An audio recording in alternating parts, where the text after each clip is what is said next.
Assalamualaikum warahmatullahi wabarakatuh. Alhamdulillah, alhamdulillah nasta'inu ala murdihi wadil. Wassalatu wassalamu ala asyrafil anbiya wal mursalin wa ala alihi wa sahbihi ajma'in amma ba'du. Alhamdulillah kita bisa berjumpa lagi di channel Santri Gaib Cirebon 32. Dan kita harus bersyukur kepada Allah kita bisa ketemu lagi di channel Santri Gaib Cirebon 32. Dan semoga yang melihat channel kami diberi kesehatan, diberi wawasan yang lebih mendalam lagi, hal kebenaran juga nambah diperbaikin lagi, amin, amin ya rabbal alamin. Dan tetap sebagai manusia biasa kita juga banyak salahnya. Dan kita sekarang mau bikin konten, soalnya ini lagi beritanya sangat dahsyat. Di kalangan masyarakat juga banyak yang ngobrolin, mempertanyakan hal dari orang kita juga, dari Indonesia. Saya juga mencoba, coba kata saya, dari sisi gaibnya, siapa sih maksudnya seperti itu. Yaitu seorang perempuan, menteri luar negeri. Itu sangat gagah, makanya saya mau mencoba dari sisi gaibnya, siapa yang mendampinginya, maksudnya seperti itu. Karena lontaran-lontaran dia waktu sidang di PBB itu, jadi kita sebagai orang Indonesia kagum dan merasa apa ya, kok perempuan tapi kok gagah gitu. Kalau lelaki kan gagah kan wajar toh, ini perempuan, maksudnya saya seperti itu. Makanya tadi diskusi kita coba, kita izin, alhamdulillah diizinkan. Makanya saya coba posisinya mau saya hadirkan, apa beritanya, apa kata-katanya, apa maksudnya itu, kita itu pengen tahu aja itu. Dalam arti pengen tahu itu kok begitu gagahnya, siapa sih pendampingnya, maksudnya seperti itu. Dan suruh bercerita tentang dia atau gimana lah. Entah, pokoknya apa yang dia katakan ya kita dengerin aja. Gitu teman. Ahmad sekarang ganteng ya. Tidur. Oh, bangun tidur katanya. Soalnya tadi malam capean habis ada wakihan sama-sama sama saudara-saudara kita di pusat. Siap Ahmad? Insyaallah. A'udzubillahi minasyaitonir rajim. Bismillahirrahmanirrahim. Ya udah dolan pengasti. Assalamualaikum warahmatullahi wabarakatuh. Sambil.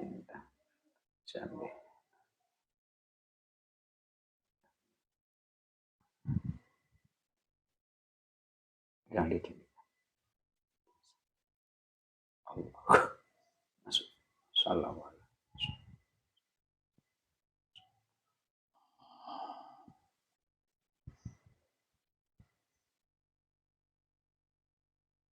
Laras.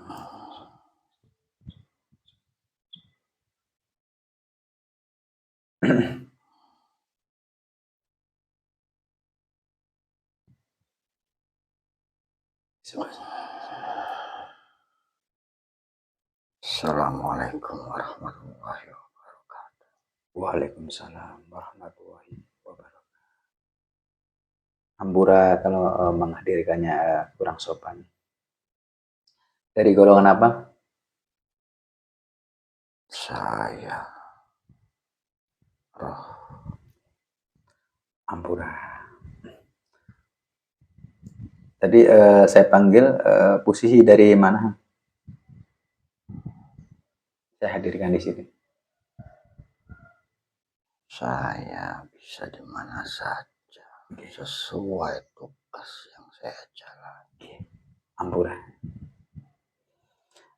Lebih panasnya kita manggilnya apa? Yang sopan. Kalau disebutkan namanya, monggo disebutkan. Kalau jangan disebutkan, kita lebih panasnya manggilnya apa? Hampura. Panggil saja yang pantas panggilan seorang anak kepada orang tua. Silakan. apa saja. Uyut aja ya. Silakan. Ampura. Jadi gini Yud. Kita postek dulu ya, nggak apa-apa ya? Ya. Alhamdulillah, bismillahirrahmanirrahim. Assalamualaikum. Sang yang Syamin.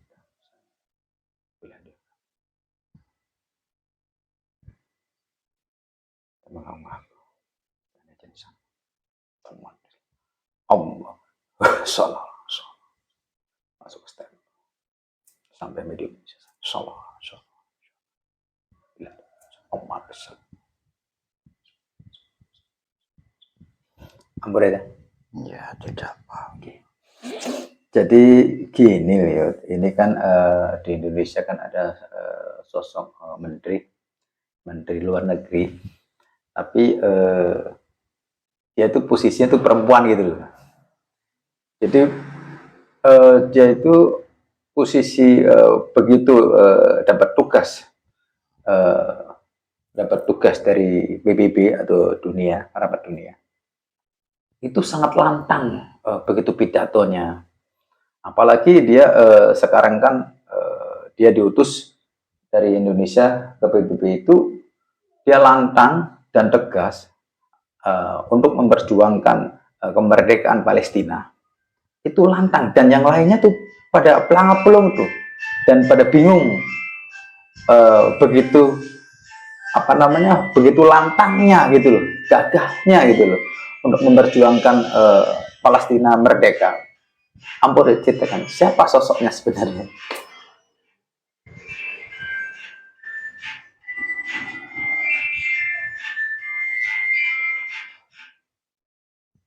Retno Marsudi yang Iya. kamu maksud. Ya, Retno Marsudi atau Marsudi.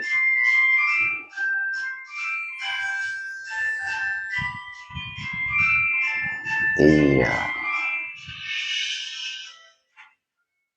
Sudah didampingi leluhur sejak beliau masih kanak-kanak. Beliau dididik secara rohani, diarahkan dan dibimbing secara rohani.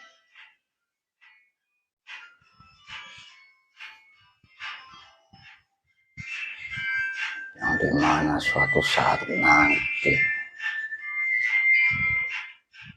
akan menjadi sosok seorang wanita menggantikan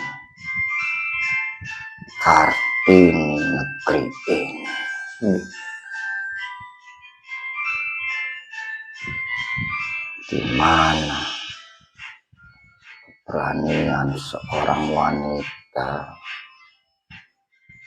dalam menyampaikan kebenaran-kebenaran, kebijakan-kebijakan yang seharusnya ada di dunia ini harus disampaikan melalui beliau. Memang ada tugasnya itu? Sudah tugasnya. Setiap masanya di Nusantara ini akan lahir seorang wanita. Benar ya? Di mana akan didampingi oleh seorang leluhur. Terus ya? Untuk membantu Nusantara ini dalam hal-hal ataupun kebijakan-kebijakan yang harus dikeluarkan negeri ini kepada dunia.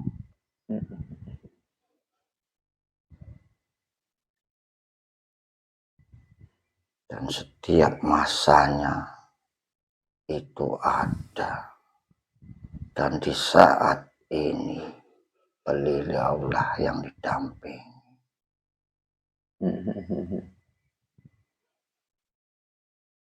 Itu dari leluhurnya yang mendampingi itu atau gimana ya? Ampun ya, cerita dikit.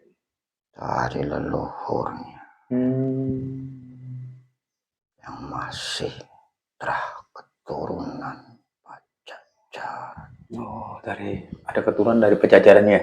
Ya, walaupun beliau dilahirkan di tanah Jawa sana. Tapi ada terahnya ya, dari Pajajaran ya, sallallahu alaihi wasallam. Makanya kita tuh sampai ya banyak yang dari Indonesia pribadi juga banyak yang ngomongin sosok perempuan itu kok begitu gagahnya mengelantar pidatonya gitu loh. Jadi seolah-olah kita kayak mengingat Bung Karno dulu. Ya kalau Bung Karno kan wajar dong lelaki. Nah itu sosok perempuan gitu loh. Begitu lantangnya gitu loh. Setiap masa di negeri ini pasti akan memunculkan satu sosok wanita yang tidak kalah dalam menyampaikan kebenaran-kebenaran. Dan hanya saja saat ini beliau lebih dikenal dalam pembebasan Palestina. Benar. Karena itu sudah menjadi tugasnya beliau. Sebenarnya sebelum beliau pun sudah banyak wanita-wanita negeri ini yang menjadi penyemangat di negeri ini bahkan di dunia. Hanya saja lebih terkenal atau tidak, itu saja. Iya benar. Dan sangat menonjol banget sih dari Menteri sekarang Retno Marsudi ini. Dia itu lantang sampai seorang pemimpin kitanya aja, pemimpin Jokowinya aja, itu geleng-geleng loh. Maksudnya ketegasannya ini loh, beraninya ini untuk menyampaikan hal kebenarannya ini. Gitu ya. Itu patut dicontoh buat seluruh dunia. Bahwasannya suatu kebenaran, suatu kebijakan ataupun sikap yang menentang kezaliman di muka bumi ini, siapapun yang mengucapkannya tetap itu adalah kebenaran. Entah itu seorang laki-laki ataupun seorang perempuan. Kebenaran adalah kebenaran yang harus dijunjung tinggi. Sampai-sampai dalam sidang PBB juga dari pihak-pihak negara lain itu menyatakan itu menyatakannya itu tegas perempuan sosok itu. Dan yang kedua, begitu dia melanturkan kata-katanya itu nggak ada yang posisi yang komen gitu atau yang memberhentiin omongan dia, kan biasanya ada yang memberhentiin, ada yang nyeletuk gitu loh. Itu dengan lantang, itu diam gitu loh. Semuanya gitu. Itu yang bikin gagahnya itu sosok Retno Marsudi. Itulah perbedaan sesosok manusia yang didampingi dan yang tidak didampingi ataupun didampingi oleh bangsa-bangsa lain selain leluhur. Jika didampingi oleh sosok leluhur di saat menyampaikan sesuatu, di di sebuah sidang ataupun di muka umum. Semuanya akan terdiam. Ya, benar. Ada wibawanya lah kata orang kita ya, gitu deh. Ya, karena akan memancarkan aura. Dan aura tersebut akan meredam semuanya. Berbeda dengan mereka yang memiliki pendamping golongan iblis, setan, ataupun jin-jin yang fasik. Dan dalam perkataan ataupun tutur katanya pasti berbeda. Jika para leluhur yang mendampingi mereka akan tertata dan tidak terlalu keras dalam berbicara, namun terdengar tegas.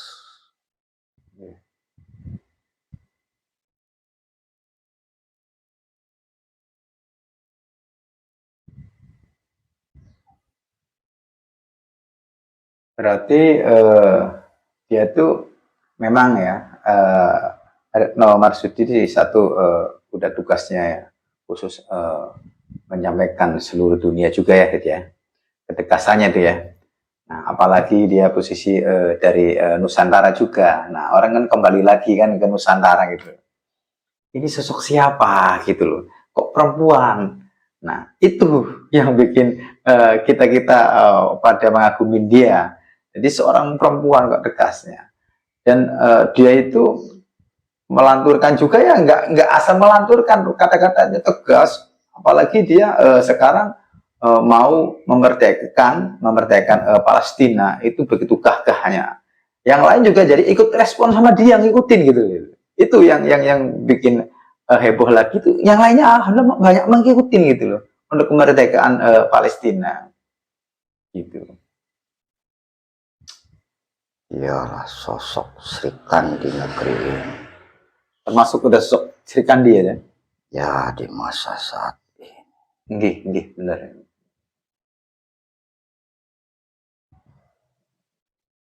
Jadi contohlah kebaikannya beliau. Nggih.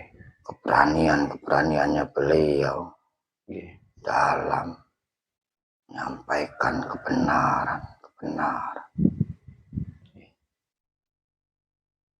Namun tentunya beliau pun mendapatkan izin dari keluarga.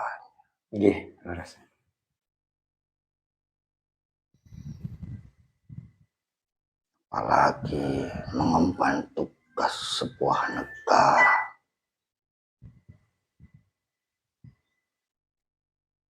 Tugas yang mulia.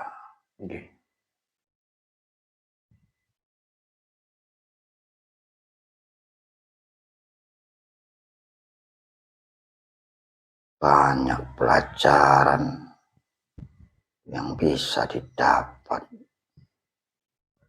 melalui beliau.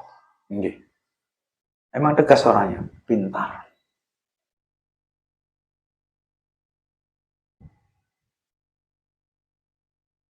Namun jangan disalahpahami atau disalahartikan. Iya, benar.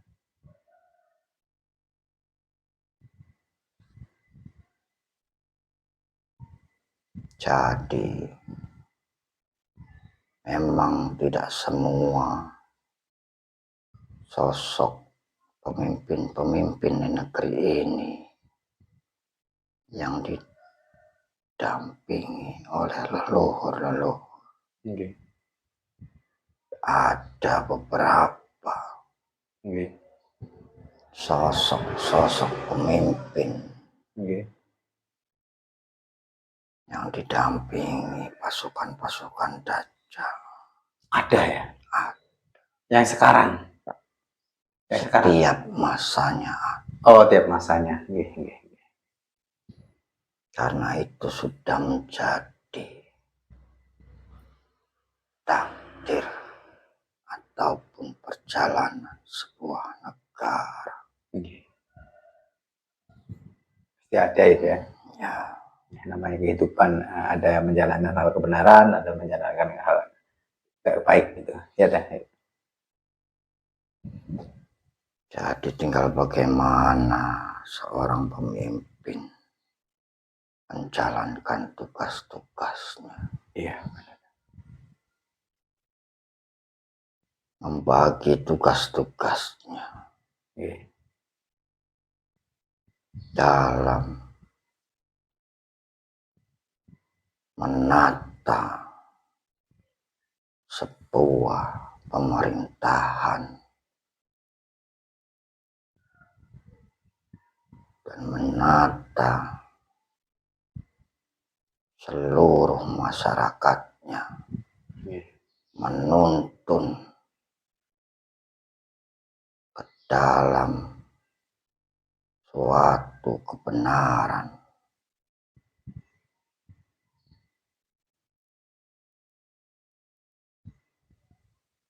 Namun sampai saat ini masih belum ada pemimpin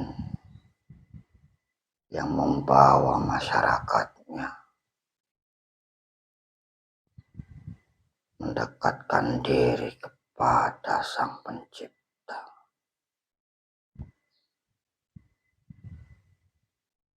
Memang tidak mudah dalam setiap 100 tahun sekali pun belum tentu muncul.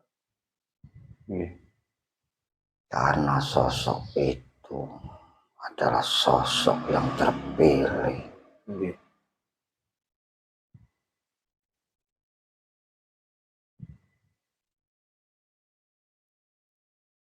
Tapi nanti akan dimunculkan dari negeri ini sosok seorang pemimpin yang tidak hanya untuk mengurusi atau menata dunia ini, tapi akan membawa seluruh umat manusia kepada Sang Pencipta.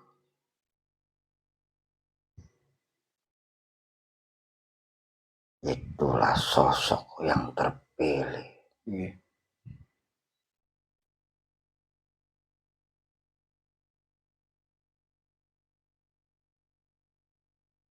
Dan sebelum sosok itu terpilih, manusia akan disaring. Sebelum sosok beliau itu terpilih, berarti disaring dulu ya? Saring akan dipisah-pisahkan terlebih dahulu. Sosok Ampura ya? Imam Mahdi itu dah? Ya. Berarti disaring dulu ya? Sebelum dia ditugaskan langsung atau gimana itu? Nanti pada saatnya akan memahami. Insya Allah.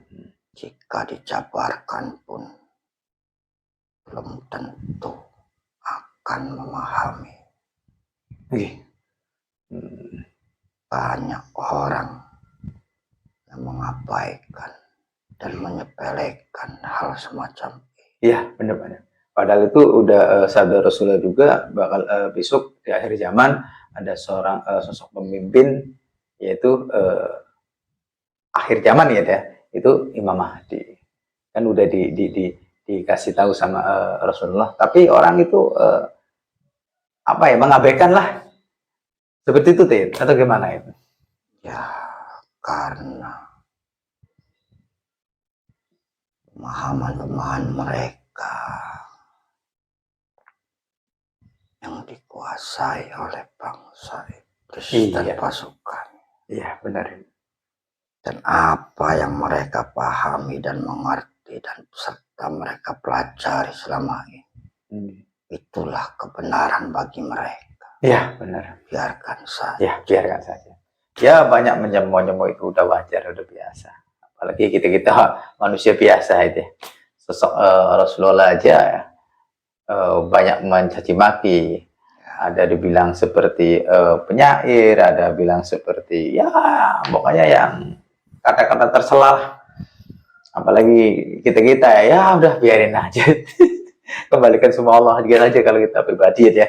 Ya, karena sudah menjadi jalan hidup mereka. Nah, itu yang mereka pilih. Iya, biarin saja. Adapun nanti penyesalan endingnya kan ntar nih setelah terbangunnya mimpi peribahasanya gitu ya. Di situ ntar letaknya itu. Assalamualaikum. Nah, kembali lagi ke topik yang Ridno Marsudi. Berarti dia itu sama aja sosok kayak kalau zaman dulu itu Sri Kandi ya, gitu ya. Nah, zaman dulu nih. Nah, sekarang anggap aja dia Sri Kandinya akhir zaman gitu tuh ya. Kalau dibilang Sri Kandi barangkali orang akan lebih tidak memahaminya lagi. Ya, biarin aja yang lebih mudah, sebut saja Kartininya masa kini. Oh iya, Ibu Kartini masa kini ya. Ya, benar. Oke. Jadi kalau ngomong atau kata-kata Sri Kandi, kemungkinan orang ada yang ngerti dan tidak itu ya. Paling bagi-bagi yang mengerti ya seberapa lah. Dan anggap aja sekarang dia tuh seperti ibu kita Kartini ya. Ya, anggap aja ya. Benar. Dia pasti paham mengerti sosok dia kalau kayak seperti Ibu Kartini, insya Allah. Memang pembicaraannya juga itu nomor satu lantang gitu loh, menggelebur gitu loh. Kalau kita bahasa kita Indonesia itu cepat tegas, itu kelebihannya deh. Jadi orang tuh cepat ngedon gitu loh. Dalam arti ngedon gue begitu dia bicara langsung menyambung dalam pikiran dianya gitu, kayak menyatu. Akhirnya dia mengerti, tunduk gitu. Makanya kita penasaran dari sisi gue, siapa sih pendampingnya? Seperti itu saya. Soalnya beda sih. Kalau posisi pendampingnya yang negatif atau positif itu beda. Dari ketegasan bicara juga beda. Dan cepat dimengerti bagi kita yang mendengarkan itu ya cepat mengerti dan cepat memahami gitu. Seperti itu. Jika seorang memiliki pendamping atau sebut saja pendamping yang negatif, akan lebih banyak menentang. Dan di saat mereka berbicara ataupun menyampaikan sesuatu hanya berlandaskan nafsu, dan kebenarannya hanyalah milik dia. Iya, itu yang negatif ya. Yang positifnya ya ceritakan. Jika pendamping seseorang itu adalah pendamping positif, yang dalam artian pendamping positif tidak akan masuk dalam tubuh manusia ya, kalau tidak diizinkan oleh Yang Maha Kuasa.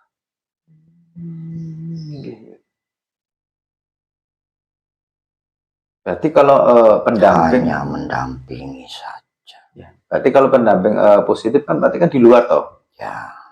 Nah, yang di dalam tubuh itu yang negatif ya, deh. Ya, karena mereka butuh makan.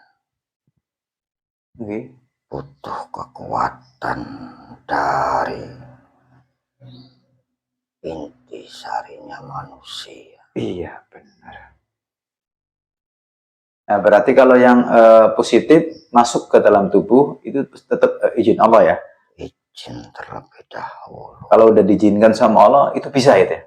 Ya, walaupun beliau sudah diutus menjadi pendamping Nggih. tapi tidak bisa seenaknya keluar masuk tubuh manusia. Yang positifnya ya? Ya, harus ada izin terlebih dahulu. Oh, seperti itu.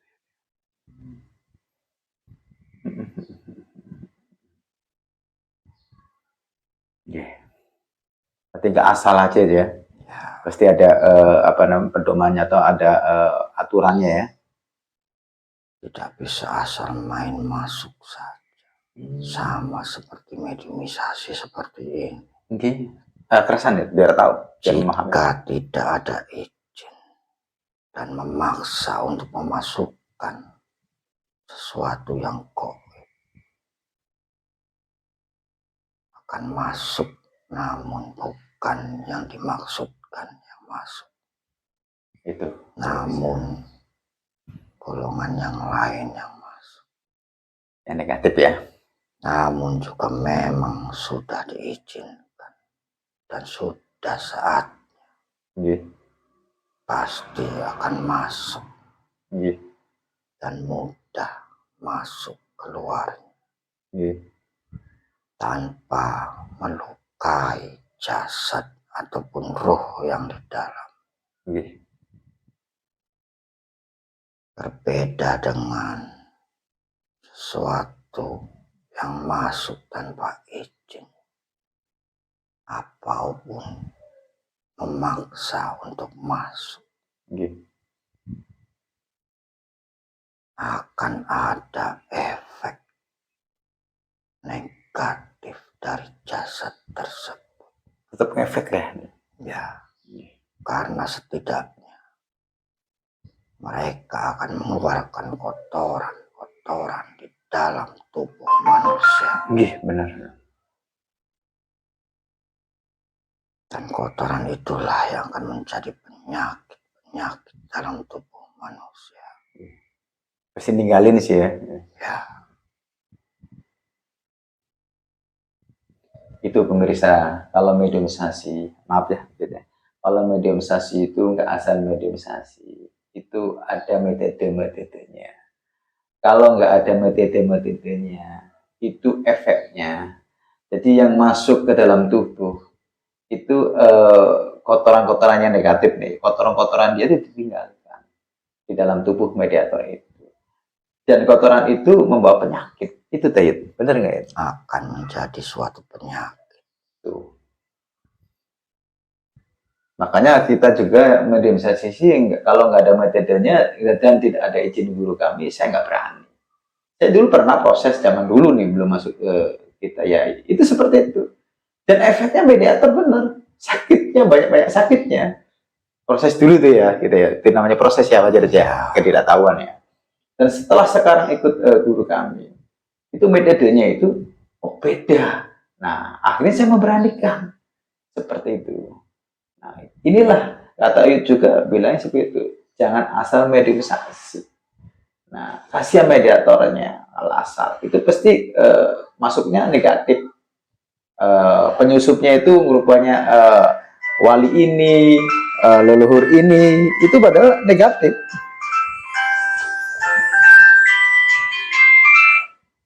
Padahal negatif. Dia banyak posisinya itu banyak penipuan. Nah, makanya yang sekarang medium itu saya apa namanya prostek, dan prostek bukan asal prostek sembarangan, bukan efek sembarangan, prostek itu bukan sembarangan. Itu kalau bohong itu bisa terpental dan terbakar dan langsung lemparkan ke neraka.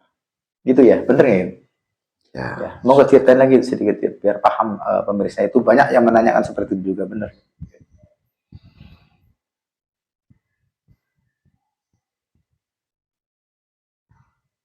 Kebanyakan orang melakukan mediumisasi itu oleh tipu daya bangsa iblis dan pasukan. Leres ya.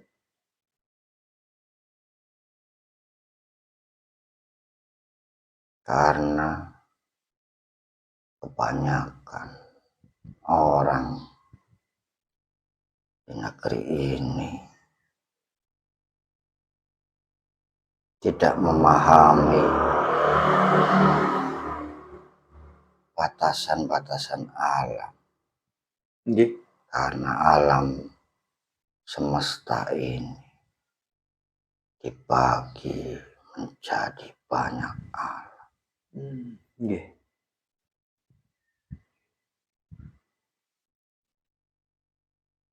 Kebanyakan mediumisasi yang dilakukan masih alam-alam di luar sana. Nggih. Tidak di dalam inti. Nggih. Dan memang itulah tipu muslihat bangsa ini. Dan akan ditampakkan kebenaran-kebenaran yang ada dalam pikiran manusia itu sendiri. Kembali lagi ya. Ya. Karena hanya berdasarkan pemikiran mereka saja dilakukan mediumisasi tanpa dengan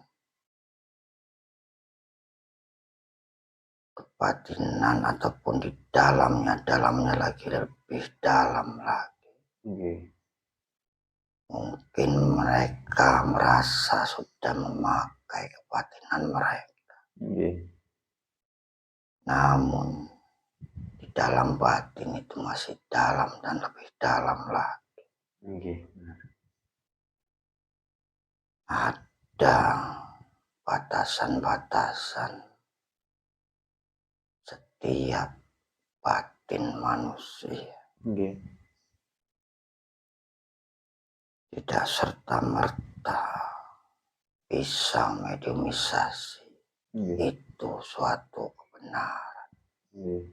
Benar.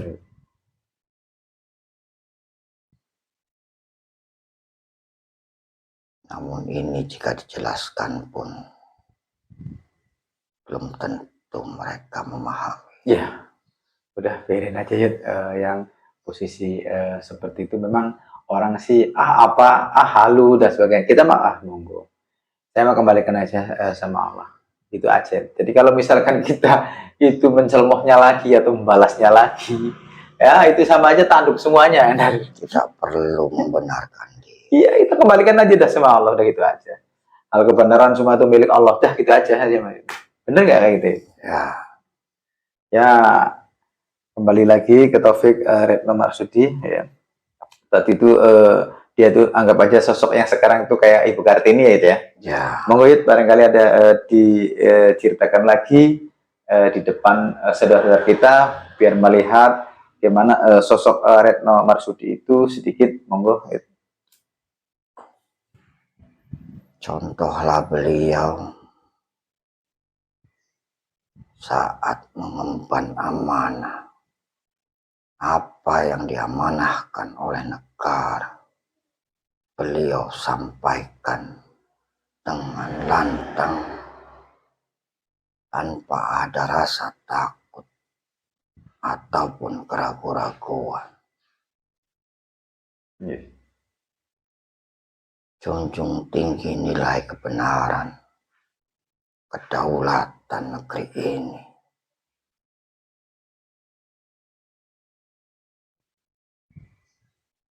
Dengan berlandaskan kepada Yang Maha Kuasa. Jangan kalian gembar-gemborkan kebenaran-kebenaran dengan landasan duniawi kalian. Itu saja. Sangat terima kasih banget bajangannya untuk ceritanya. Dan bila ada kata-kata saya yang menghadirkan di sini kita juga kurang sopan ampura, dan barangkali ada kata-kata saya yang kurang sopan juga minta maaf yang sebesar-besarnya. Monggo barangkali Uyut tugas lagi. Monggo. Assalamualaikum warahmatullahi wabarakatuh. Waalaikumsalam warahmatullahi wabarakatuh. Alhamdulillah mediumisasi sudah selesai, banyak cerita-ceritanya juga banyak. Sampai kita taufiknya kan ke Retno Marsudi. tapi sampai menjabarkan lainnya saking banyaknya informasi. Sebenarnya jadi mau dibuka kan tuh banyak, cuma banyak yang dirahasiakan juga dari segi yang tadi disaring. Nah itu sebenarnya banyak banget. Dan kita juga ke topik Retno Marsudi itu saking gagahnya berbidatonya di PBB itu, orang mengenal dunia itu dia seorang perempuan yang paling gagah. Nah, itu